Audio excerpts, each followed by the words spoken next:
Opie? Ek luister Flex. Ek wou nog altyd by Opie geluister het. Hoe was die lewe van tevore voor die gedagte van my geboorte? In ons tyd was baie minder jongens op die strate verloren. Dis hoe vandag se dae nie, die lewe hier buite is erger as tevore en crime word deze ook gebore. Nee, true Opie. Ek het gehoor min geld se waarde was waardevol in die verlede. 5 rand se grocery, dan was ek in jou ouma helemaal tevrede. Jo, Opie lieg seker. Daai klink baie lekker lewe. Wat 'n lekker lewe. Ons lewe was ook maar geleen sien. Hoe bedoel Opie geleen?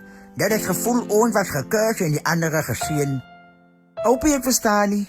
Want jy was ek daar nie. En ek weet Opie, as ek weer het sou ek mos nie nou Opie gevra het nie.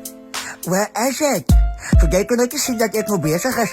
Ja Opie, dat is nie nodig om lelijk te wees. 'n Mens lieg as hy nie eerlijk wil wees. En dis dit jy man, ek is net in gedagte. Wacht gauw, sê my gauw net Opie. Was daar enige young love?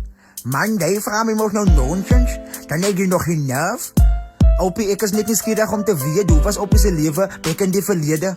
Sommige goede wil ek nie oor praat nie, want tot vandag toe maak het redelijk nie meer saakie. Opie, is daar nog iets in die verlede waaraan Opie vashou? Man, ek sê maar jy moet dit let go. Okay? Al wat ek sê is Opie moet let go en op vashou. Dis die verlede, so vergewe die verlede al vir Opie dat het Opie nie vergewe.